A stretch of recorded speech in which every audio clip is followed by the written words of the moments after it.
Hello besties, ಇವತ್ತಿನ mini short video ಕೊಬ್ಬರಿ ಪುಡಿ. ಈ ಕೊಬ್ಬರಿ ಪುಡಿ ನಾವು ಚಪಾತಿ, ತಾಲಿಪಟ್ಟಿಗೆಲ್ಲ ತುಂಬ ಚೆನ್ನಾಗಿರುತ್ತೆ. ಕೊಬ್ಬರಿ ಪುಡಿ ಇದೊಂದು ಸತಿ ಟ್ರೈ ಮಾಡಿ ನೋಡಿ, ತುಂಬ ಇಷ್ಟ ಆಗುತ್ತೆ ನಿಮಗೆ. ಫಸ್ಟ್ ಒಂದು ಮಿಕ್ಸಿ ಜಾರ್ನಲ್ಲಿ ಫ್ರೆಶ್ ಕೊಬ್ಬರಿ ಅರ್ಧ ಚಿಪ್ ತೊಗೊಂಡಿದ್ವಿ, ಚಾಪ್ ಮಾಡಿ ಇಟ್ಕೊಳ್ಳಿ.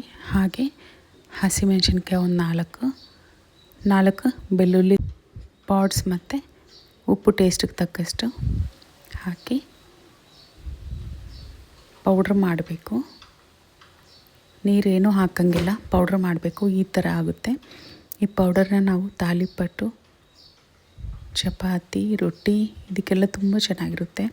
ಇದರಲ್ಲೇ ಇನ್ನೂ ಹಸಿಮೆಣ್ಸಿನ್ಕಾಯಿ ಹಾಕ್ತೀವಿ. ಹಸಿಮೆಣ್ಸಿನ್ಕಾಯಿ ಸಿಕ್ಕಿಲ್ಲ ಅಂದರೆ ಮಾತ್ರ ಹಸಿಮೆಣ್ಸಿನ್ಕಾಯಿ ಹಾಕ್ತೀವಿ.